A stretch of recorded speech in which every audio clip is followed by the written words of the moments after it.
What is up, everyone? Please take a second to hit that like button. The more likes that we get in a short period of time, the more people the algorithm will bring into the chat to come hang out with us and see what's going on. So please hit that like button and let me know how you're doing.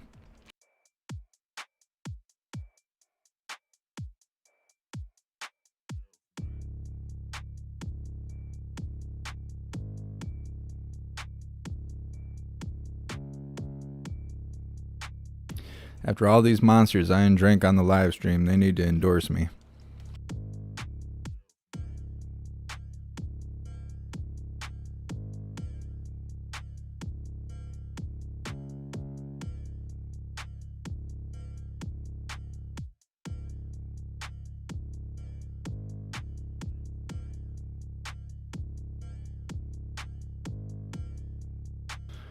Well, I'm pretty surprised that these guys aren't live yet. Normally when they do the C19 briefing crap with Fauci and the rest of the idiots, usually they're right on time, if not a few minutes early. It was supposed to start at 45 after, so they're about 6 minutes late already. But that's all right. I actually got my merch in yesterday after I was done being live, and it looks pretty good. So I think we're going to go ahead and start uploading the new designs and stuff on the new merch store. I have to grab the stuff out of the box, but the shirt I'm wearing right now is actually one of the new shirts. I know it looks like just any other Jeff Mack shirt. Ugh. I got the hooligan badge on the sleeve. I can't remember if it says Jeff Mack on the back or not. I'll have to see, but I will show all that after we're done listening to these idiots. I got a flex fit hat that has embroidery all the way around it. This shirt, which I'm not sure what's on the back, I can't remember, but at least has Jeff Mack logo on the front, has the hooligan badge on the sleeve. I also received a hoodie. I accidentally ordered the wrong size. This is the second time I've done that. But the hoodie has the hooligan badge on the front. It says hooligan down the right sleeve, and it says Jeff Mack hooligan on the back. The items are more customizable. I have more control over what kind of items we use. There's different items than what was provided before, so we will have interesting things to come. When I got this shirt, I wasn't sure because it's kind of thin feeling, but it must just be the material. It's super soft. The shirt I have is fairly slim fit, so if you don't like slim fit shirts, you might have to order up a size. But putting it on, it's not see-through. It must just be the material feels really thin. I wasn't so certain about it, but the longer I wear it, the more I like it. So I think it's worthwhile. I think we're gonna stick with it and upload some new designs for the new more shirts rather. MLB1, yes, we will be doing the Pledge of Allegiance. I think we're gonna do the Pledge of Allegiance on the very first live of the day, every single day. I think we're just gonna go ahead and do that. Bobby, the Kyle Rittenhouse trial. Isn't that in November? Did it get moved up? Because last I heard it was in November.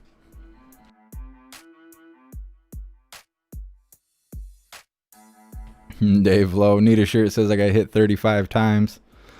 What is that? Is that in reference to the Antifa video where I don't know if it was Carissa Diaz. I don't know. One of the live streamers got into a confrontation with actually, I don't even know if the other guy was a camera person. I think he was just a bystander of a situation, but got into it, and yeah, wasn't a big deal, but she tried to make it a big deal, and the more she retold that story, the more that she said happened during the event. That's funny. I wish I shouldn't say I wish that we still had that stuff going on, but I do miss staying up all night and watching the crazies roam the streets. Space Pirate. Need some more girly stuff, like colors. We have new designs coming out there, or I guess a little bit more creative, not as bland. I like bland stuff like this, but I know not everybody likes what I like. So the new designs coming out are a little bit more creative. I'm trying to do colors where we can have access to white, black, gray, and red, white, and blue shirts themselves. The issue is Like with the bars and stars logo that we did, I was going to try and have it so you could have black shirts, white shirts, red, white, and blue shirts. But because the image itself is red, white, and blue, it looks weird. So like the red in the image on a red shirt looks weird, or the blue in the image, and so on and so on. It makes it look weird. So I have to kind of work with the hooligan that helps me do my designs and come up with a way to make it so this image can fit on all those different colored shirts.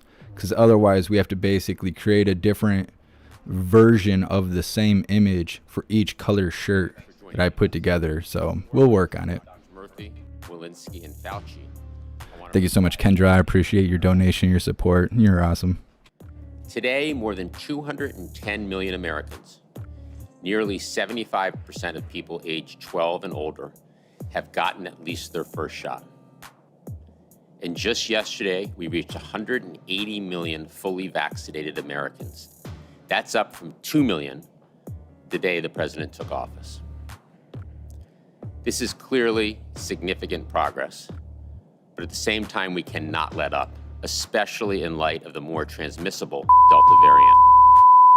We are in a pandemic of the unvaccinated, and the best path out of this pandemic is through more vaccinations.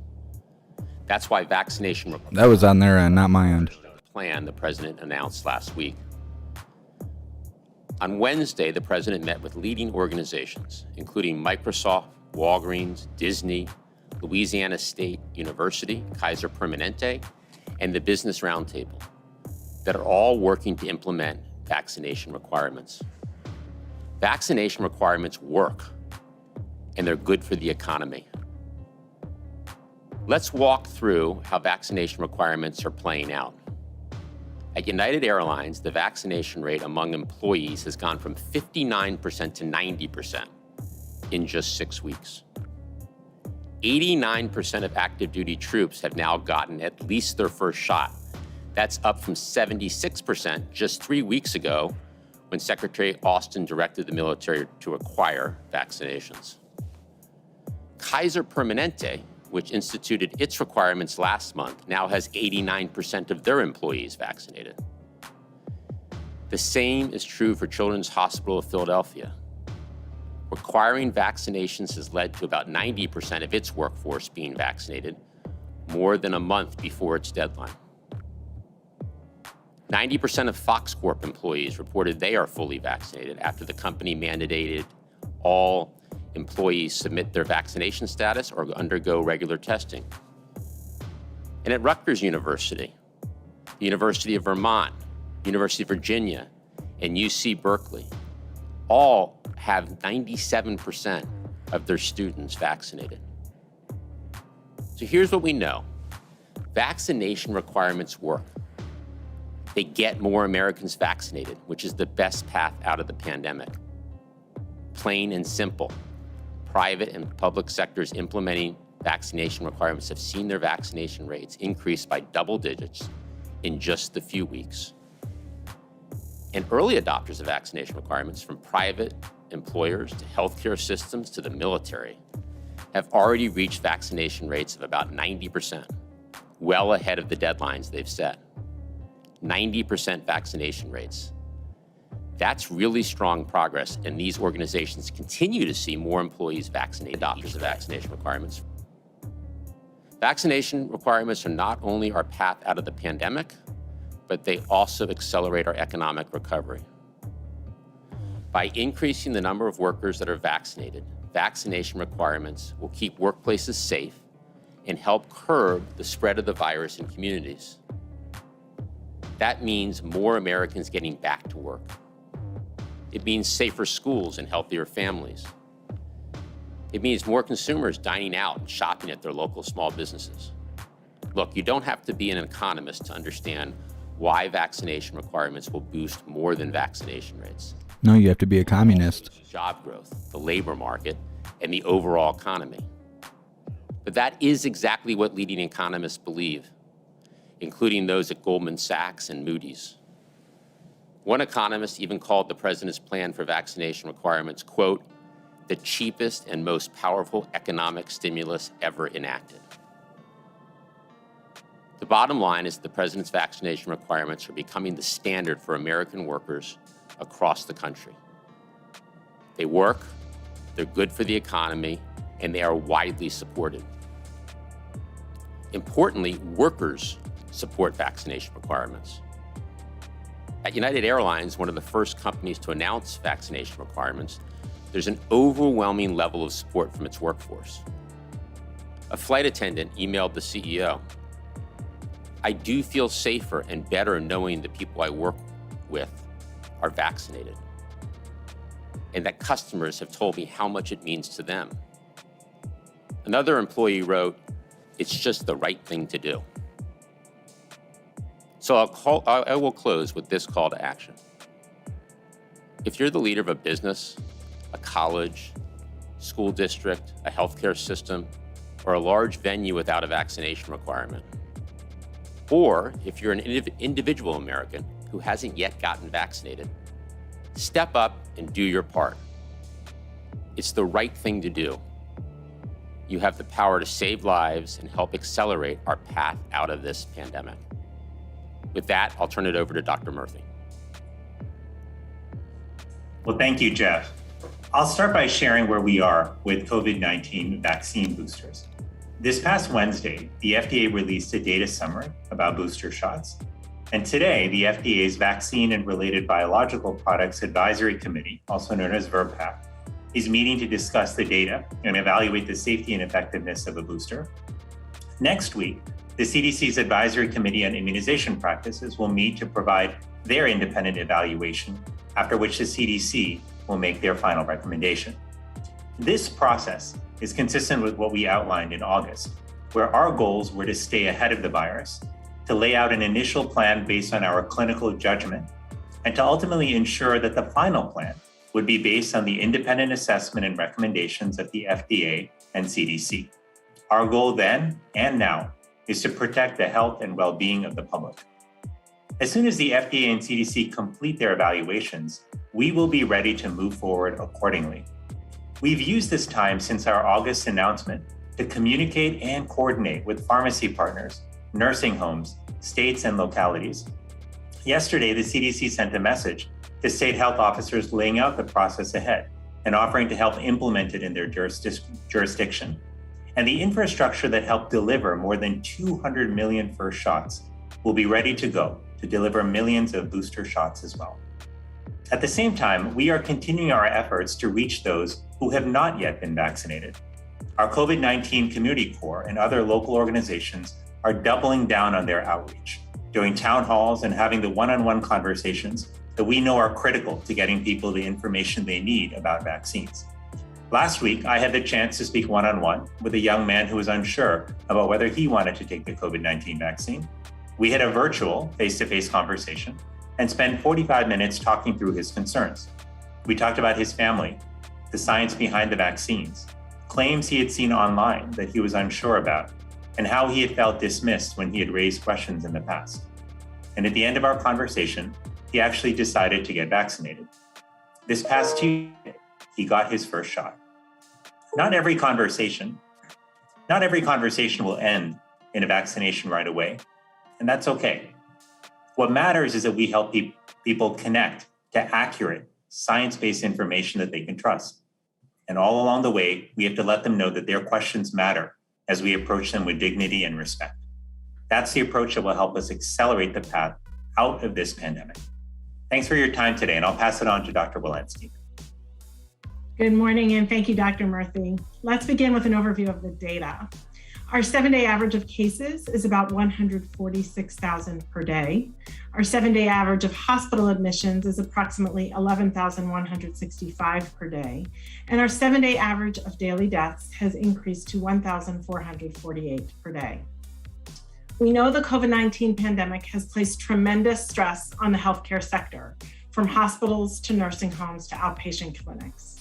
In the context of COVID, multiple studies have shown that there have been substantial increases in healthcare-associated infections during the pandemic, reversing key national progress made prior to 2020. Just last week, CDC published data from more than 3,000 hospitals showing that infections people get while in hospitals went up in 2020 after going down for several years in a row. The pandemic and these key studies have reminded us about the importance of preventing all infections, not just COVID. And this is especially critical in our highest risk patients in nursing homes and hospitals.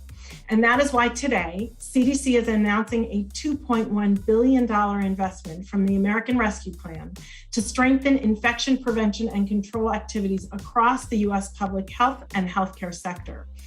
Over the next 3 years, CDC will issue awards totaling $1.25 billion to 64 state, local, and territorial health departments to accelerate infection control efforts and invest long-term in preparedness for the future. This includes improving laboratory capacity to detect infectious threats, training healthcare workers in a first-of-its-kind program, and expanding data so we can track infections real-time and monitor progress. Notably, we will allocate $500 million to support the creation of state-based strike teams to assist skilled nursing facilities, nursing homes, and other long-term care facilities tackle infections. We know that these facilities not only care for high-risk individuals, but they are the very facilities that have been hit hardest by the pandemic. So in addition to providing infection control for things like ventilator-assisted pneumonia or catheter-associated urinary tract infections, this funding will be available to help nursing homes prevent, detect, respond, and extinguish COVID outbreaks. It will help them hire more staff, further increase vaccinations of all types, COVID and influenza, and strengthen infection control. The bottom line is this: infection prevention and control saves lives across the healthcare sector, whether stopping the spread of SARS-CoV-2 or containing the spread of many other infectious diseases such as drug-resistant infections. Ensuring healthcare settings have the resources necessary to stop infections is pivotal to ending this pandemic and to preventing future ones. Safe practices are not something we can just put in place one time. They need to be followed consistently to protect patients and healthcare workers alike. Building a better, more resilient health system is an investment we must make to battle COVID-19 and the next infectious disease. With that, I will turn it over to Dr. Fauci. Thank you very much, Dr. Walensky. I'd like to spend the next couple of minutes updating you on where we are in addressing post-COVID-19 conditions, specifically what we refer to as long COVID. First, I want to distinguish that many people, particularly those who spend a long time in the hospital, have residual organ system dysfunction that's directly explainable by organ system damage. For example, someone who has damage to parenchymal lung tissue very often has pulmonary function abnormalities that persist due to explainable organ system damage. However, there are a number of individuals who have signs and symptoms that are not completely explainable by an apparent pathogenic process. That's referred to as long COVID. In fact, the CDC just today has published an MMWR indicating that up to 1/3 of participants in that study experienced post-acute sequelae 2 months after their positive initial test. So what is long COVID? Next slide. It's a constellation of signs and symptoms characterized by those shown on this slide, particularly extreme fatigue, unexplained shortness of breath, muscle aches, dysautonomia, which is temperature dysregulation or unexplained tachycardia, sleep disturbances, depression and anxiety, and what referred to as brain fog or inability to concentrate. So what are we doing about this quite serious situation that we're facing now, given the numbers of people infected, a relatively large number of people? Next slide. So 2 days ago, the NIH announced the awarding of $470 million to build a national study population cohort to study the long-term effects of COVID-19. The funding was supported by the American Rescue Plan, and the parent award is going to NYU Langone Health. They will then make many, up to 30 or more, subawards to institutions that will serve as the core of this recovery clinical science. The Recover Meta Cohort. What do we mean by that? Next slide. Recover stands for Researching COVID to Enhance Recovery. So what about this meta cohort? Next slide. It is a constellation of researchers, people affected by long COVID, representatives from advocacy organizations working together to develop common protocols. It constitutes populations of adults, pediatrics, and including pregnant women. They will be doing clinical assessments, laboratory tests, imaging, tissue pathology, looking at data from electronic health records and mobile health technologies. Next slide. So what are the key questions and gaps that we need to fill? Epidemiology, phenotypes, what are the clinical spectrums? What are the natural histories? Importantly, if we're going to ultimately do something about it, what are the pathophysiological mechanisms of disease? What are the risk factors or the protective factors? And does SARS trigger changes in the body that increase the risk of other conditions later on? All very important questions, and hopefully this mega cohort study will allow us to answer them. And on the last slide, for those who want to learn more and want to sign up to get updates, visit the website shown on this slide. With that, I'll now hand it back to you, Jeff. Well, thank you, doctors. Let's open it up to questions. First question. Eat a dick. Austin Landis at Spectrum News. Hi, thank you. We're hearing more and more reports of people walking into vaccination sites and getting boosters, even if they're not eligible yet. And some have done that by saying it's their first dose instead of their third. So are you all working with providers to crack down on that at all? And can you also speak about how you're tracking the numbers of booster shots so far and actually separating them out from the first shots? Dr. Walensky. We are closely, thank you for the question. We are closely working with jurisdictions to make sure that they understand what is in their provider agreements and what is currently indicated for our boost or our third dose, I will say. And those, some of these we want to encourage, of course, for those who are severely immunocompromised. Several weeks ago, we put forward guidance that encouraged people who were severely immunocompromised to go and get a third dose. So some of these are actually expected and in fact indicated. We are tallying and able to tally through immunization programs the number of people and who has gotten the third dose, and we're actively tracking that. Next question. Josh Wingrove at Bloomberg.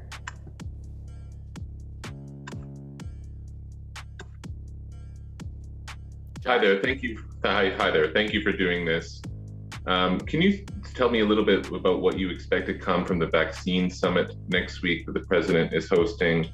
And the Washington Post is reporting that the U.S. will order more Pfizer doses for the purposes of international donation towards that 1 billion target that will reportedly be set. Are you able to confirm that? Thank you.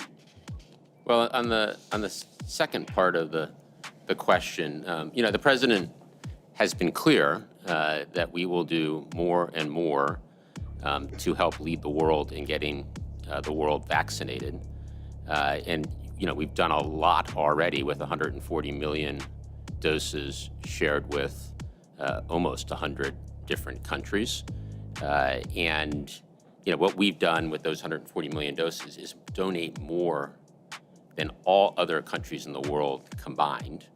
And as you know, Josh, we also have purchased 500 million doses of Pfizer to donate, and I'll emphasize donate, to those countries, those 100 countries that are most in need.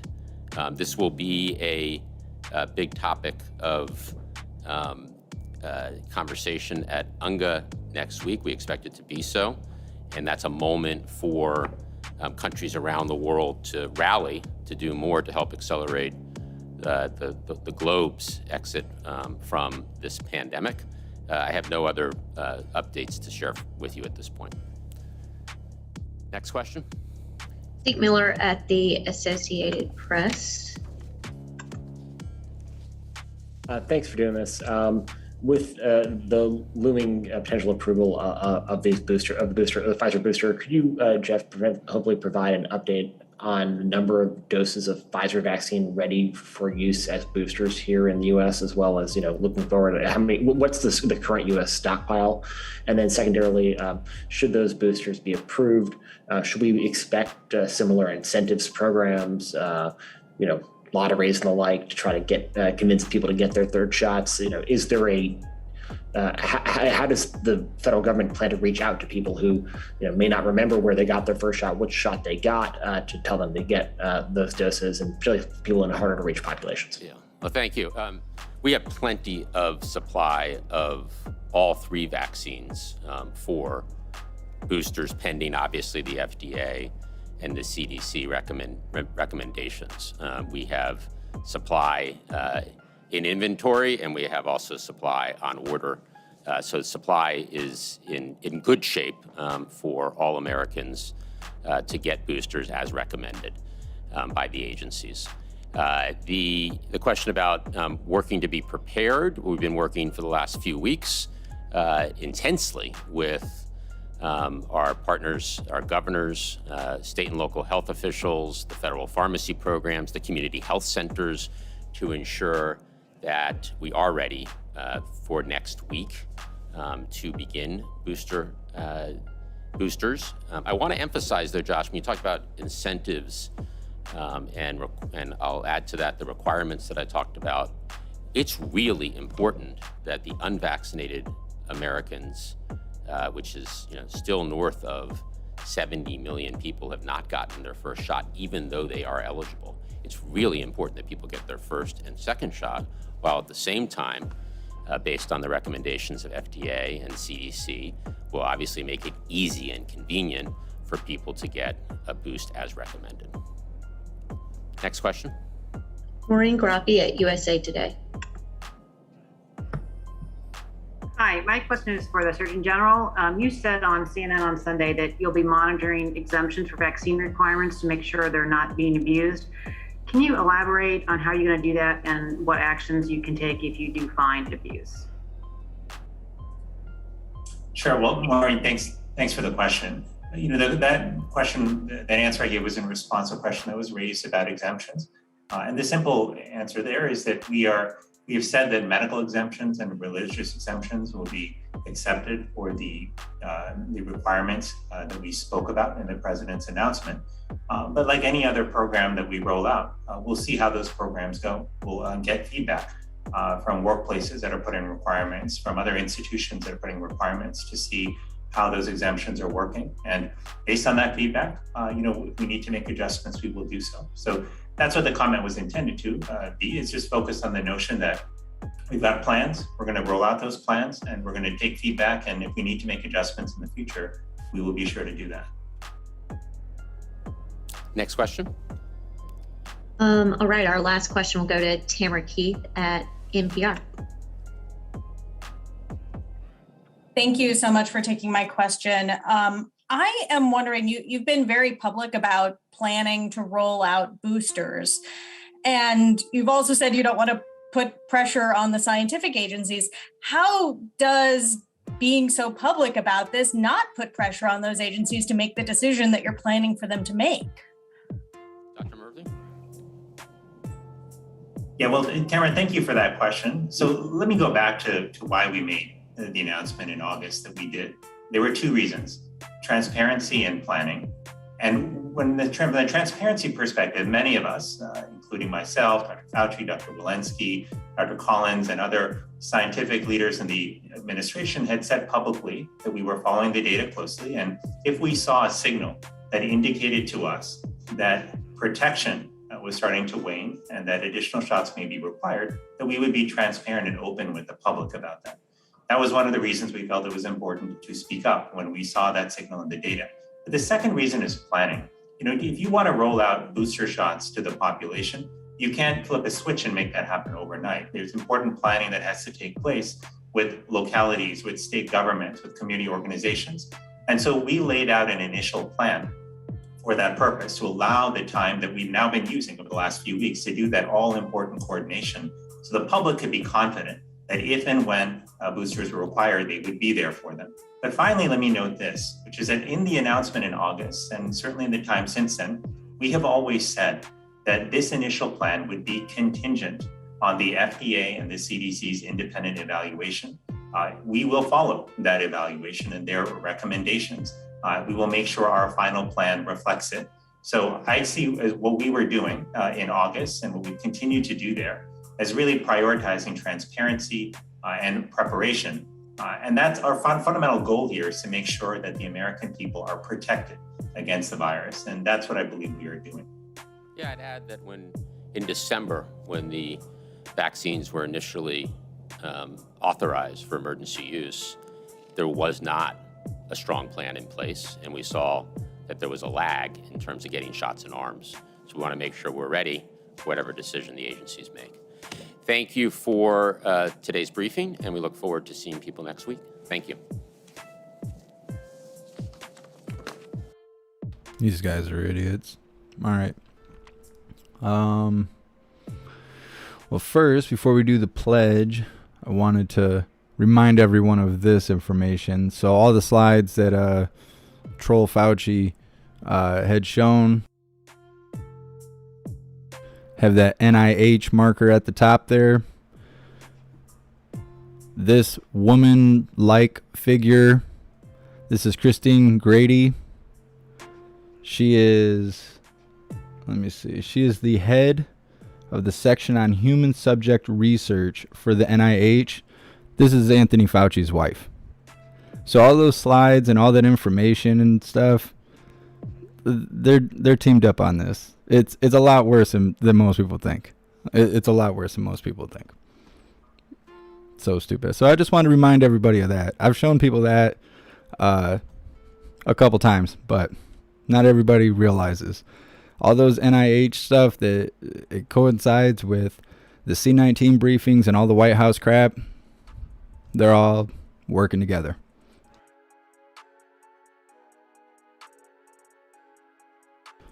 Let's see. I'm trying to think what else. I got a list of stuff here. So we're going to do the Pledge of Allegiance, and then we will move forward. I know that this Kyle thing's going on. I just saw it on my phone. All the lives are over an hour old, so I have to look into it. If we do show the Kyle thing, it's not going to be on this live. We will shut this down and start a new one. But I have to see if it's already started or not, because if it's already an hour and a half into it, by the time we get live, it'll be over. So I have to look into it. But we're going to do the Pledge of Allegiance first. So give me a moment.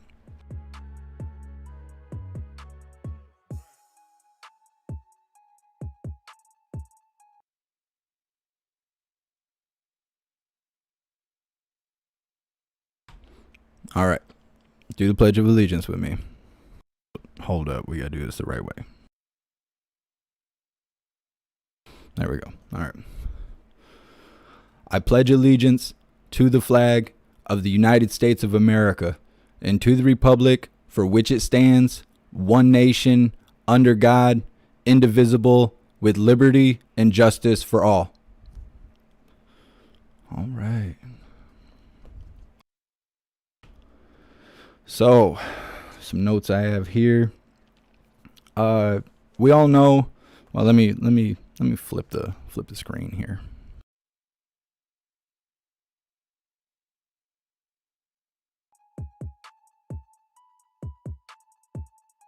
So we all know that the border is wide open on the southern border. But yesterday, Ted Cruz posted a video on Twitter, maybe in other places, but it was also on Twitter, standing in front of a camp that has over 10,000 illegal immigrants in the camp, I believe on our side of the border in Texas.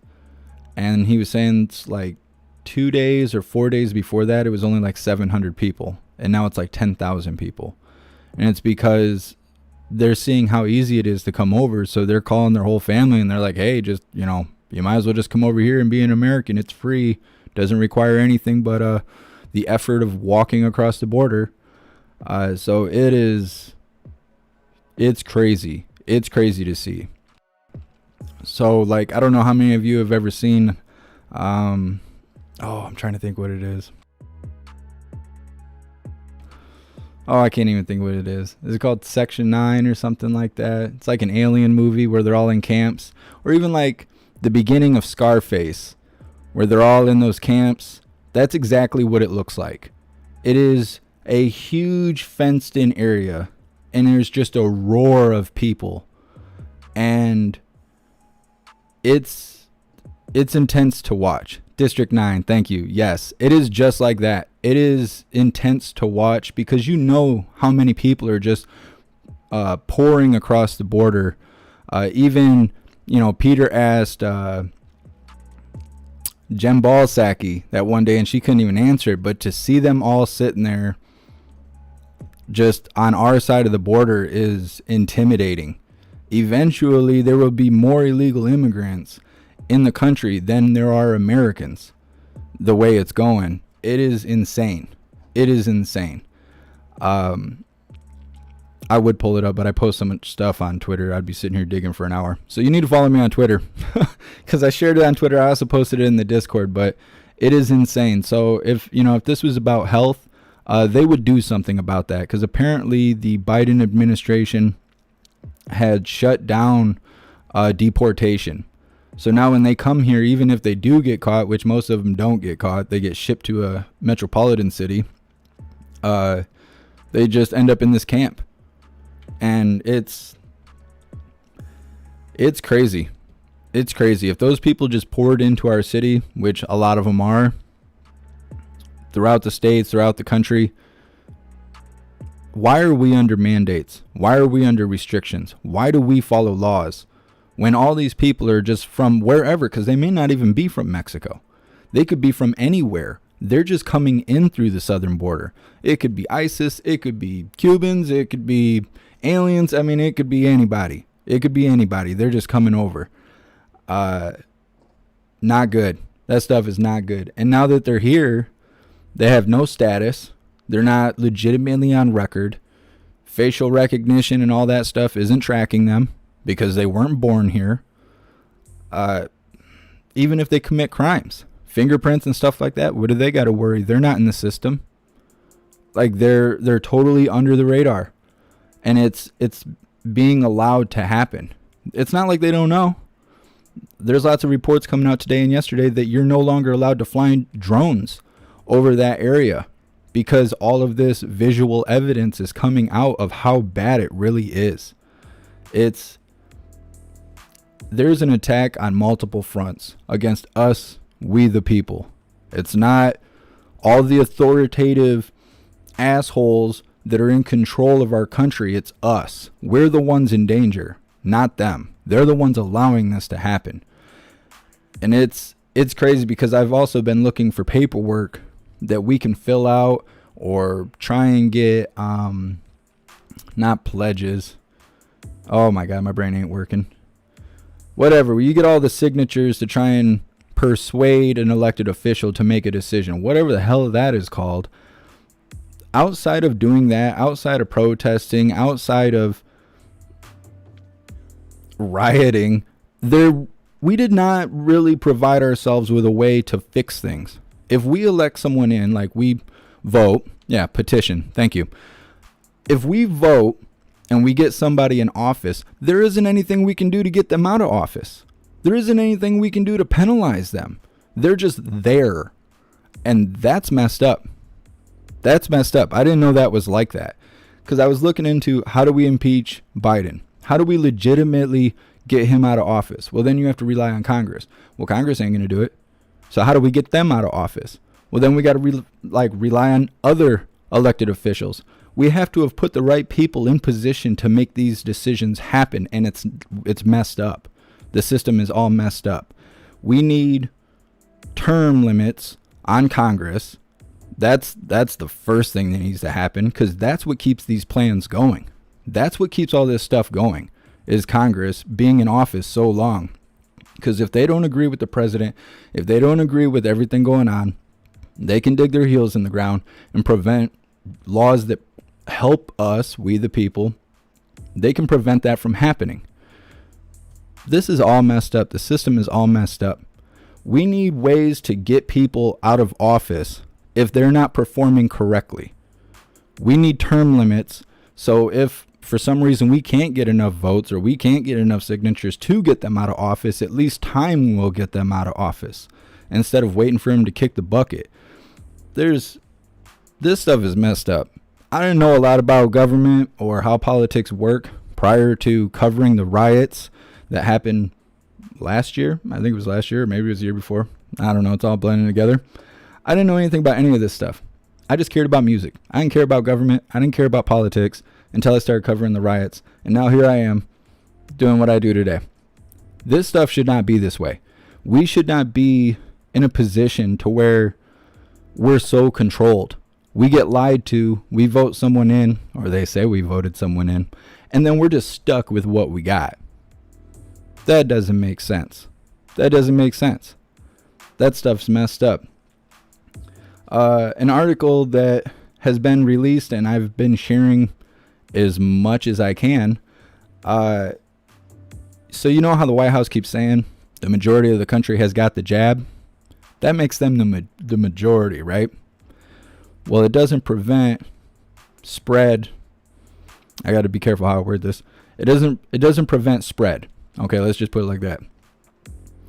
So that means that the majority of the spread is from the jabbed. And now articles are actually coming out saying that. So that whole jabbed versus unjabbed stuff that they have going on right now, trying to pin us all against each other, articles are now coming out blaming the jabbed for the spread, since they're the majority. It's like their momentum is being used against them and we didn't even have to do anything. It's just catching up to them. If they want to play the numbers game, the numbers are coming out, but it's no longer in their favor. So I don't know what they're going to do to try and fix this, because it's already, it's already working against them. Let's see. I have two more things. So I want to show you guys the merch. Like I said in the beginning of the live, this is one of the new shirts. I know it looks like any other Jeff Mack shirt I wear, but what's different is it has the badge on the sleeve. The right sleeve has the hooligan badge. I forgot to go look in the mirror. I'm pretty sure this logo right here, the Jeff Mack hooligan logo, is on the back in all white. The quality is good. I do like the quality. I think everything turned out pretty good. So we will be going with this merch store. I want to show you guys the hoodie. I ordered a hoodie in a small. I don't know why I did that. I wanted double XL and got the baby hoodie. Maybe we'll do a giveaway or something. It's real small though. You'd have to be like a small female or maybe like a teenager to wear this hoodie. But this is what the hoodies look like.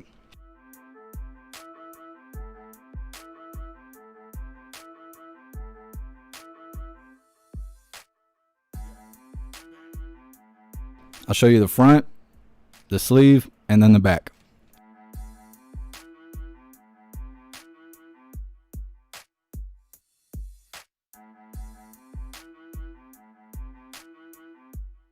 It says hooligan down the right sleeve.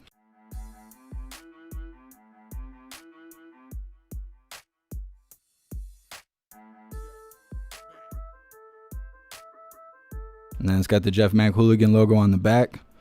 This is, I believe, a Gildan hoodie. It's pretty thick. It's good quality. It doesn't seem cheap or like it's going to tear or anything like that. But then I also got these hats.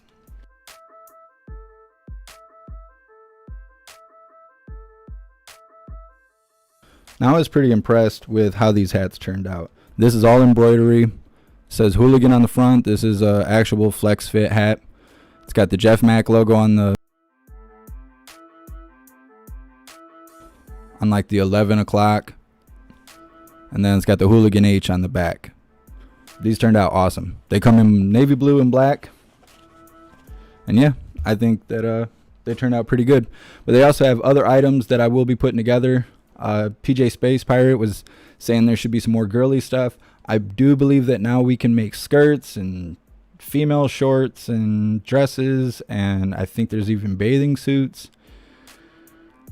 There's none of that stuff for guys. I'm sorry, guys. I know. All the toasters out there, they're all pissed at me now. That's all right. That's all right. To hell with them. So we will have new items coming out.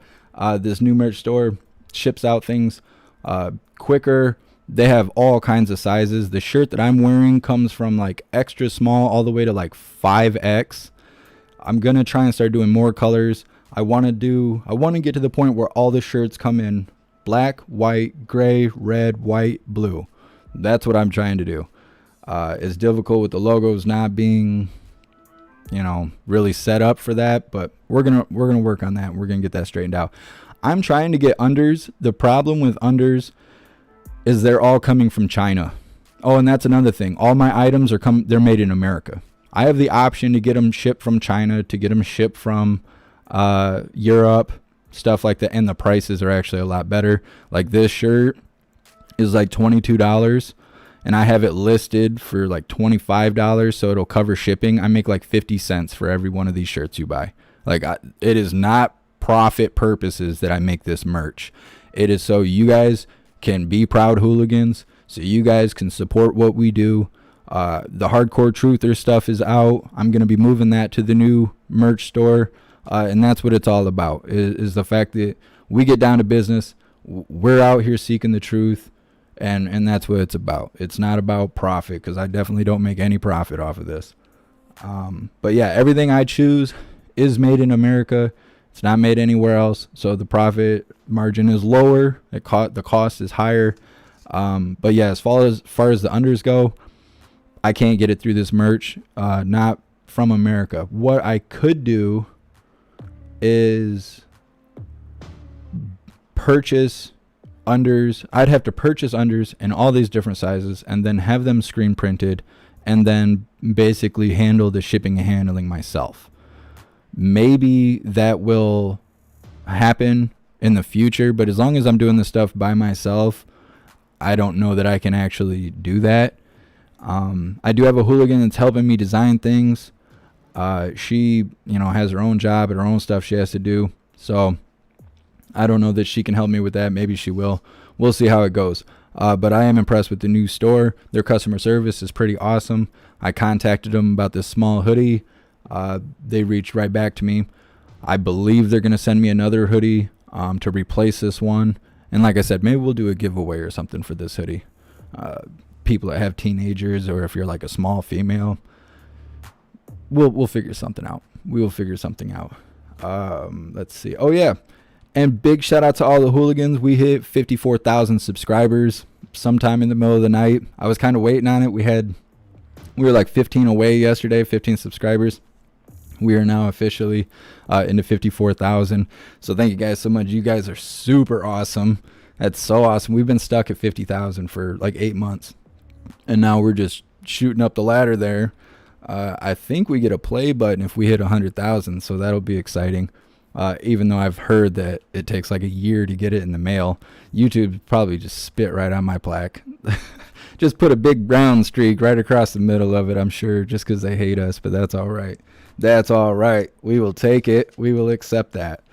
I'm going to look into the Kyle situation. I didn't even know that trial was, or whatever the heck it is. I didn't even know that was happening. I've been hearing over and over and over and over and over and over again that it was not supposed to start until November. So I had no idea that was even going on today. When I just looked at it, it was like an hour and a half into the live.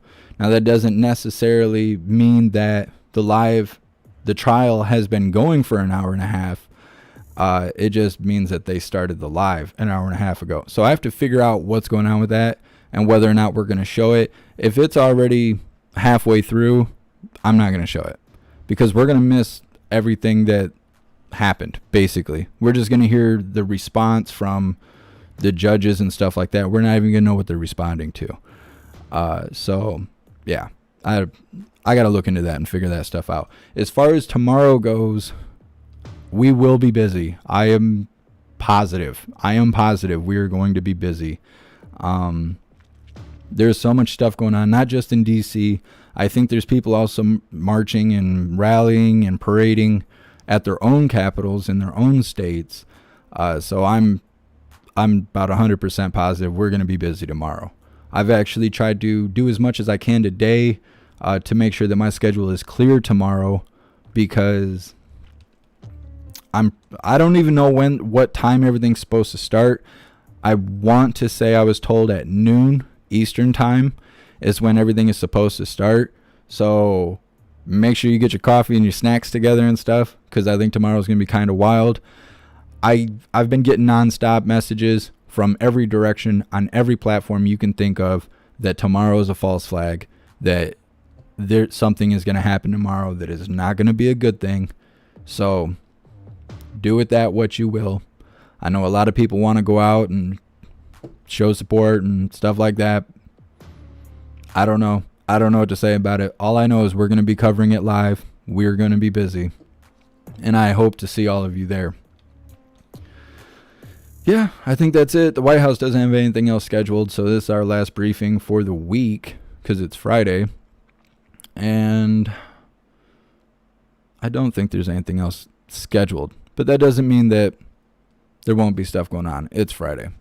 I assume there will be some action of some sort, and we will definitely be busy tomorrow if there's not action today. So with that being said, please subscribe or follow on whatever platform you are currently watching this on in order to be connected to the platform and help that platform grow, to potentially bring in new viewers to see what's actually happening around us. Also, join the Discord. The Discord is a free app that you download on your phone. You come to any of my live streams, even if we're not live anymore. Click the link, follow a few simple steps. You'll be greeted with an automated message letting you know that you've done all you need to do in order to receive notifications for when and where we go live. Also, there is 24-hour conversation going on that is awesome by hooligans and like-minded individuals. Also, there's tons of people who are fully committed to researching and finding information about everything going on across the world. It is the best way to stay up to date with what is happening around us and basically around the globe.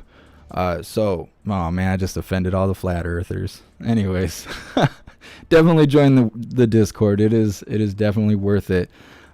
Please subscribe on all those platforms. I want to get all these numbers up. I'm so happy that we hit 54,000 on YouTube. Let's see. We are almost at 2,000 on Twitch. We need like 16 more followers on Twitch. Let's see on Odyssey. Odyssey is at 651. We're almost at 700 on Odyssey. So people that are watching on Odyssey, make sure you follow. Rumble is at 715, but for some reason we can't even get a whole 10 people to watch at a time. There's something weird going on with Rumble. But if you're watching, please subscribe on Rumble. And then I have no idea how many people are following me on the Jeff Max Facebook page, because half of that stuff is music. So I have no idea, because we never get more than 5 people watching on Facebook. But if you're watching on Facebook, please follow so you can see every time we go live. Anyways, thank you guys so much. I really appreciate all of you. Let's get these shout-ins really quick, because I don't want you guys to feel like I didn't notice, because I definitely noticed, and I definitely appreciate all of you. Thank you so much, Kendra and Mark Hill, for your donations and your support. You guys are so awesome. Thank you so much. All right, I will see all of you hooligans on the next live. I got to see what's going on with this Kyle situation and whether or not we're going to go live with that. I totally just realized that I did not send out notifications, which is why the numbers were so low today. I got to remember. You guys got to remind me tomorrow. When I go live, send out the notifications, because I've been sucking at that. Oh, my gosh. Finally, big shout out to CAD Audio for endorsing us. They are not politically affiliated in any kind of way. They just make great professional audio equipment. They sent me this microphone. This is a M179 cardioid condenser microphone. It is awesome for all recording needs, vocal or otherwise. If you are a recording artist of any kind of way, please go check out CAD Audio. Their link is in the bottom of the description. Big shout out to CAD Audio. All right, thank you guys for being here. I appreciate all of you. It's a M179. Thank you guys for being here. I appreciate all of you, and I will see you on the next live. Until then, stand tall, shine bright, and that's a wrap.